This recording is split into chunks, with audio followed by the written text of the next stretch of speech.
अस्सलाम वालेकुम बच्चों, आज हम लोग चैप्टर नंबर 12 की एक्सरसाइज का न्यूमेरिकल नंबर 12.2 करेंगे और क्वेश्चन ये है calculate the vectorially the net electrostatic force on the charge Q as shown in the figure. इसमें क्वेश्चन के अंदर डायग्राम दी हुई है। सबसे पहले तो आप इस डायग्राम को ज़रा समझ लें। ये हमारे पास चार्ज क्यू है, ये हमारे पास चार्ज Q1 है, ये हमारे पास चार्ज Q2 है। Q1 और Q जो है ये दोनों पॉजिटिव हैं और Q2 जो है वो नेगेटिव है। अब इन दोनों चार्जेस यानी कि Q1 और Q2 की नेट फोर्स के ऊपर क्या होगी, ये फोर्स हमने कैलकुलेट करनी है। Q1 और Q दोनों पॉजिटिव है तो ये इसको रिपेल करेगा, रिपल्शन की फोर्स इस डायरेक्शन में होगी और ये हमारे पास फोर्स F1 होगी। Q2 नेगेटिव चार्ज होने की बिना पे इसको अपनी तरफ अट्रैक्ट करेगा तो इस पर फोर्स इस डायरेक्शन में होगी, ये F2 होगी। यानी कि Q1 इस चार्ज पे फोर्स इस डायरेक्शन में लगा रहा है और Q2 इस पे चार्ज फोर्स इस डायरेक्शन में लगा रहा है। हमने एक्चुअली इसमें करना ये है कि Q1 और Q2 की जो नेट फोर्स होगी Q के ऊपर वो हमने कैलकुलेट करनी है। अब ये चार्ज क्योंकि इस पर फोर्स इस डायरेक्शन में, ये चार्ज इस पर फोर्स इस डायरेक्शन में लगा रहा है, ये जो दो फोर्सेज हैं F1 और F2 हमने इसको सॉल्व करना है। इसका नेट इफेक्ट कैलकुलेट करना है। एक्स एक्सिस के अलॉन्ग कैसे कैलकुलेट करेंगे, हम F1 को उसके रेक्टेंगुलर कंपोनेंट में डिवाइड करेंगे। F1 का एक हॉरिजॉन्टल कंपोनेंट F1x होगा, वर्टिकल कंपोनेंट F1y होगा। F2 का हॉरिजॉन्टल कंपोनेंट F2x होगा, वर्टिकल कंपोनेंट F2y होगा। हम लोगों ने दोनों x कंपोनेंट भी कैलकुलेट करने हैं, दोनों y कंपोनेंट भी कैलकुलेट करने हैं। इसके लिए बच्चों हमारे पास चार्ज Q1 और Q2 दोनों गिवन है और ये जो Q है ये भी गिवन है। Q जो है वो 4.0 माइक्रोकूलम्ब है जो कि यहाँ पर है। Q1 और Q2, Q1 जो है वो 1.0 माइक्रोकूलम्ब है और Q2 जो है -1.0 माइक्रोकूलम्ब है। और चार्ज Q1 और Q के दरमियान में डिस्टेंस 1.0 मीटर दिया हुआ है और इन दोनों के दरमियान में भी सेम डिस्टेंस 1.0 मीटर दिया हुआ है।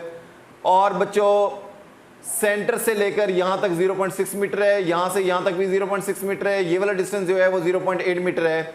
ये वो वैल्यूज़ हैं जो डायग्राम के अंदर हमें दी हुई हैं। अब हम इसको सॉल्व कैसे करेंगे, सबसे पहले तो हम इस F1 को कैलकुलेट करेंगे। F1 को कैलकुलेट करने के लिए बच्चों फार्मूला लगाया जाएगा कि क्योंकि F1 फोर्स जो है वो Q1 और Q के दरमियान में है, इसलिए फार्मूला होगा K Q1Q divided by R1 का स्क्वायर। इस फार्मूले से आप लोगों ने बच्चों F1 को कैलकुलेट कर लेना है जो कि ये वाली फोर्स होगी। और इसके बाद F2 को कैलकुलेट करने के लिए फार्मूला होगा K Q2Q over R square, यानी कि इस चार्ज और इस चार्ज के दरमियान में फोर्स F2 को कैलकुलेट करने के लिए ये फार्मूला लगाएंगे और F2 हमें मालूम हो जाएगी। फिर इसके बाद ये दो फोर्सेस की जब मैग्नीट्यूड निकालेंगे, इन सब का डाटा हमारे पास गिवन है, ये आपने बच्चों खुद ही पुट करके F1 और F2 की वैल्यू जो है वो यहाँ से निकाल लेनी है।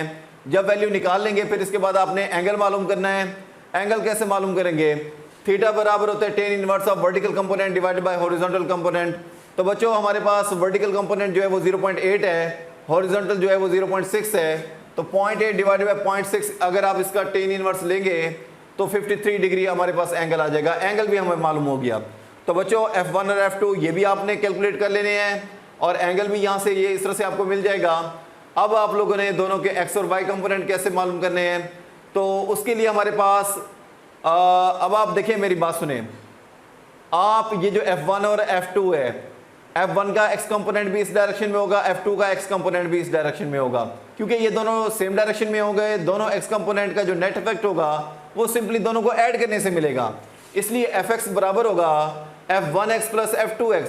हमने इन दोनों को सिंपली ऐड इसलिए किया क्योंकि दोनों सेम डायरेक्शन में है, तो ऐड करने से अब x कंपोनेंट हमेशा cos कंपोनेंट होता है। F1x F1 cos थीटा के बराबर होगा, F2 F2 cos थीटा के बराबर होगा, क्योंकि दोनों सेम डायरेक्शन में इसलिए ऐड हो रहे हैं। अब F1 और F2 की वैल्यू बच्चों हमें यहाँ से और यहाँ से मिलेगी जो कि आप खुद कैलकुलेट करेंगे। और थीटा जो है वो जो हमने यहाँ से कैलकुलेट किया है वो आपने पुट करना है। और इसके बाद हमें फोर्स का x कंपोनेंट जो है वो यहाँ से मिल जाएगा। फिर इसके बाद F1y की बारी आती है, Fy की बारी आती है और इसके लिए ये हमारे पास F1y माइनस F2 की y के बराबर है। एक बात बच्चों गौर से देखें, यहाँ पर दोनों x कंपोनेंट को हमने ऐड किया था जबकि दोनों y कंपोनेंट को हमने माइनस किया है। क्यों माइनस किया है, क्योंकि F1 का y कंपोनेंट ऊपर की डायरेक्शन में है और F2 का y कंपोनेंट नीचे की डायरेक्शन में है। दोनों की डायरेक्शन क्योंकि अपोजिट है इसलिए हमने इन दोनों को माइनस किया है। तो इस तरह से हमें Fy मिलेगा। y का x कंपोनेंट क्योंकि cos कंपोनेंट होता है, y कंपोनेंट इसलिए sin कंपोनेंट होता है। F1y F1 sin थीटा के बराबर होगा।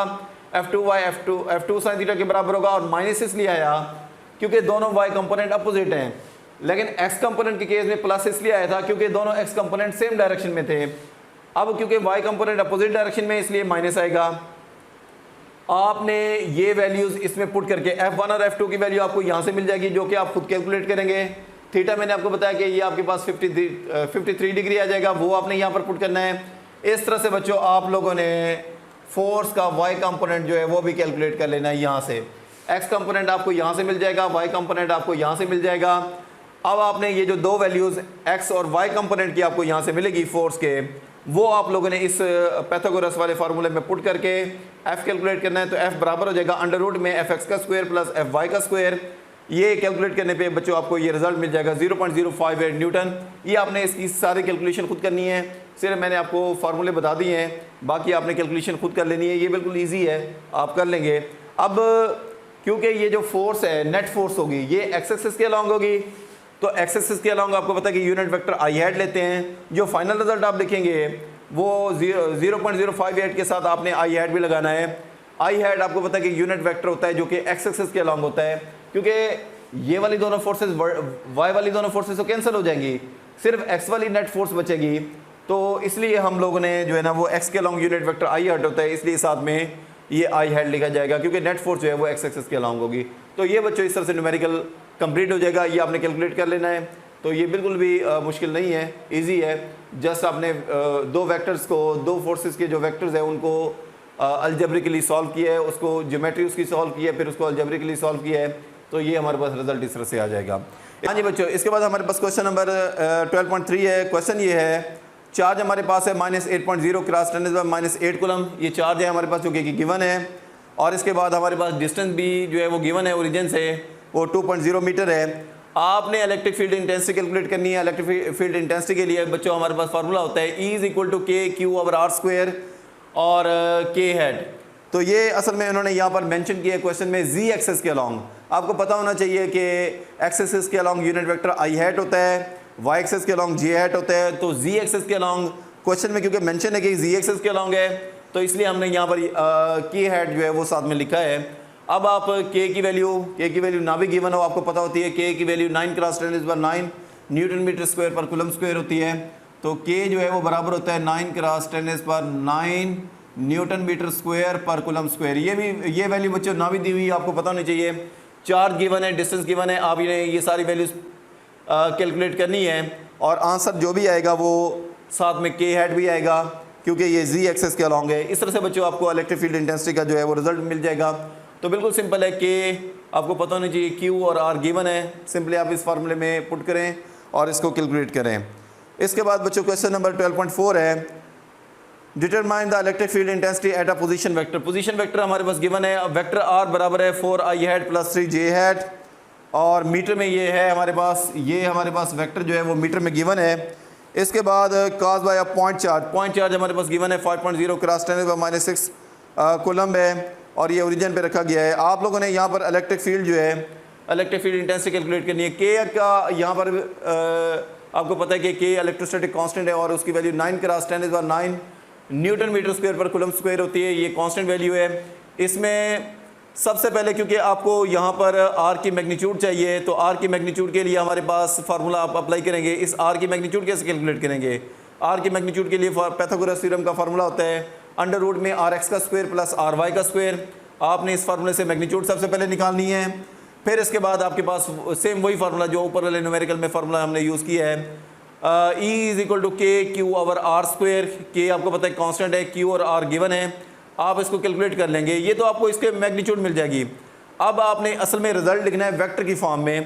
तो ये जो यूनिट वेक्टर r हैट होता है, ये बच्चों vector r divided by magnitude of r के बराबर होता है। वेक्टर r जो है ये तो क्वेश्चन में गिवन है और मैग्नीट्यूड हमने खुद कैलकुलेट किया है, ये भी आपने दोनों पुट कर देने हैं और इस सारे को भी आपने सॉल्व करना है।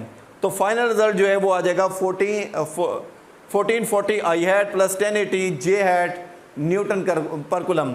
असल में ये जो रिजल्ट है ये हमने वेक्टर की फॉर्म में निकालना है, तो वेक्टर की फॉर्म में इस तरह से आपके पास रिजल्ट आ जाएगा। यानी कि वहाँ पर ऊपर वाले न्यूमेरिकल में तो हमने के हैट को एज इट इज़ लिख दिया था क्योंकि हमने मैग्नीट्यूड निकालनी थी, यूनिट वेक्टर को सॉल्व नहीं करना था। यहाँ पर हमने क्योंकि यूनिट वेक्टर को भी सॉल्व किया है साथ में, इसलिए हमारे पास जो फाइनल रिज़ल्ट है वो वेक्टर की फॉर्म में आ जाएगा। तो बहुत शुक्रिया बच्चों।